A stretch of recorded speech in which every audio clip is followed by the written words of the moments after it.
leadership is a lot about conscious decision-making.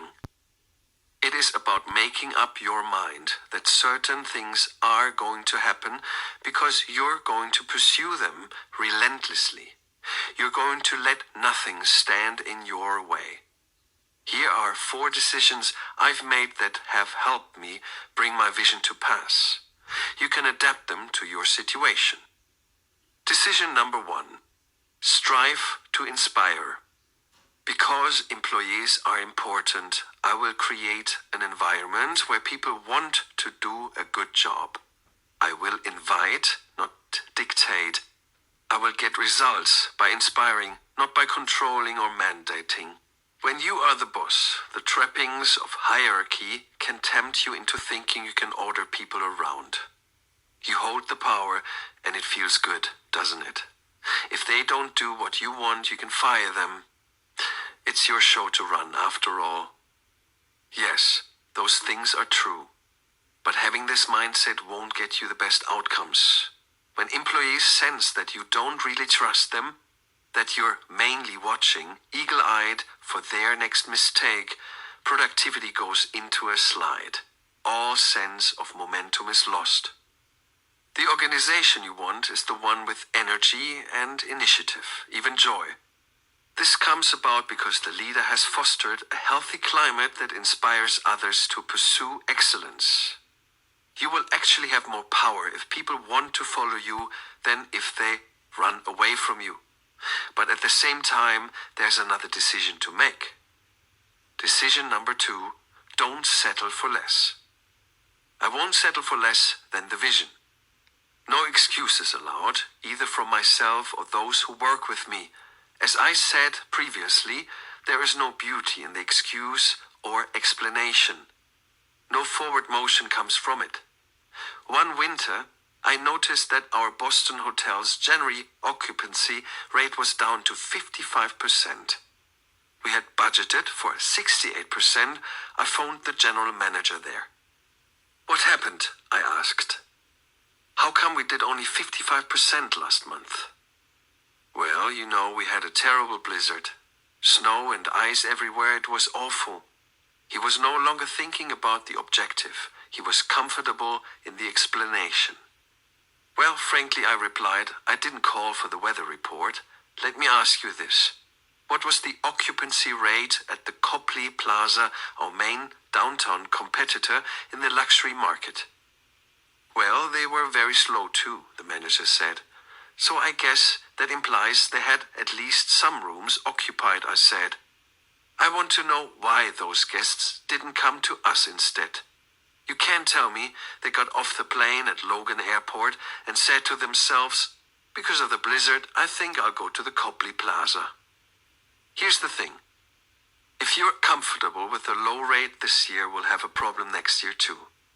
It's going to snow hard again next winter. The question is, what are you going to do about it? I say get busy promoting your location. Tell people this is your opportunity to experience luxury at a discount. I also told him to get busy analyzing which companies and organizations held their annual meetings in Boston during that season and then quickly court their business for the following year. We offered them a discount price if they would prepay. As a result, we ended up stealing contracts from other hotels. I don't pay people to think up explanations. I pay them to find answers.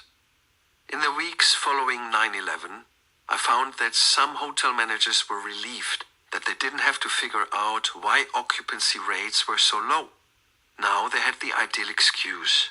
Nobody's traveling, business is down all over. But that's not the correct mindset. If anybody had an excuse for poor business, it would have been stores in Houston when Hurricane Harvey slammed ashore in August 2017 with winds up to 130 miles per hour and as much as 60 inches of rain in America's 4th largest city. Employees were flooded out. Roads became impassable. Electricity failed and dozens of people drowned. But that didn't stop one grocery chain, H-E-B, from serving its customers. Within 36 hours of the hurricane's landfall, 60 of its 83 stores across the Houston area were open again. Scott McClelland, president of the Houston division, tells of some of the extraordinary steps he and his team took in those awful days and nights. We first knew the storm was coming last Tuesday, 4 days ahead so. We began shipping bottled water and bread into the affected area. Those are the two categories people buy first. When you go into a hurricane, nobody buys frozen food. You want milk, bread, water. You want batteries. You want canned meat. You want tuna. Many of the HEB truck drivers were stuck in their homes or had lost them altogether. So McClelland used helicopters to fly drivers in from San Antonio, the corporate headquarters. The neck in the funnel, really in our capacity, said McClelland, was to get enough drivers to be able to get our trucks out of the yard and get them delivered. On one day, though, they had to suspend flights because President Trump was coming and the airspace was closed. McClelland said they called Procter & Gamble and Kimberly-Clark and told them to send entire trailer loads of toilet paper and paper towels directly to the stores. One store will take half a trailer, said McClelland, and the other store will take the other half. You can just bypass our warehouse so you can get it to us quicker.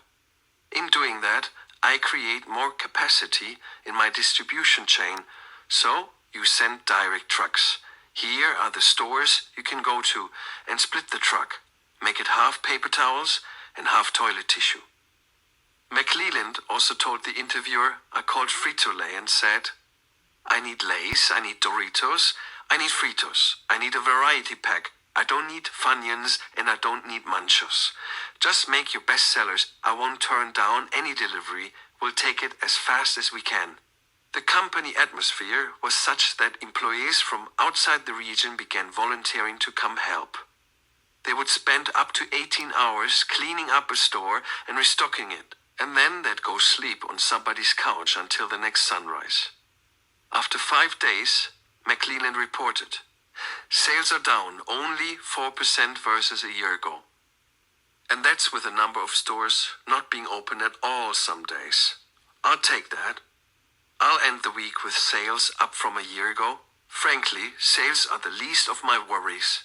I do the commercials for HEB in Houston so people know who I am. So, as I walked in the store, people would come up and hug me and thank us for making the effort to open because the Kroger across the street wasn't open. The Walmart down the street wasn't open. One woman walked up and started crying, and she hugged me to thank us for being open. Sounds to me like a man and a company centered on the vision of serving, not making excuses for what can't be done. Decision number 3. Let nothing cloud your vision. I will not let my company's growth and complexity cloud my vision. The bigger an organization becomes, the more complex it becomes. The more people you hire, the more departments you set up. And as all this involves, the easier it is to neglect the vision.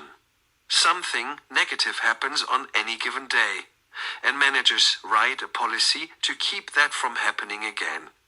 The next month, something else happens, and another policy gets written.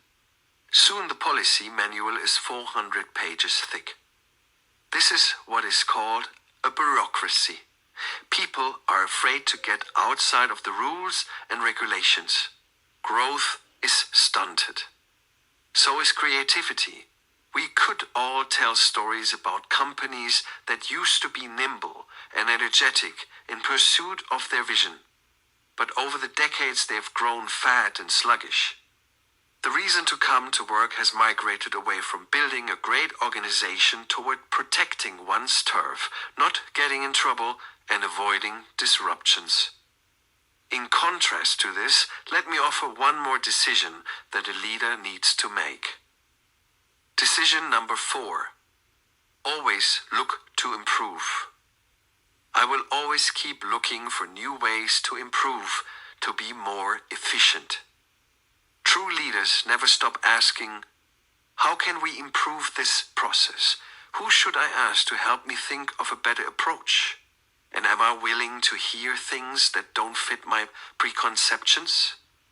As Albert Einstein is reported to have said, if at first the idea is not absurd, then there is no hope for it.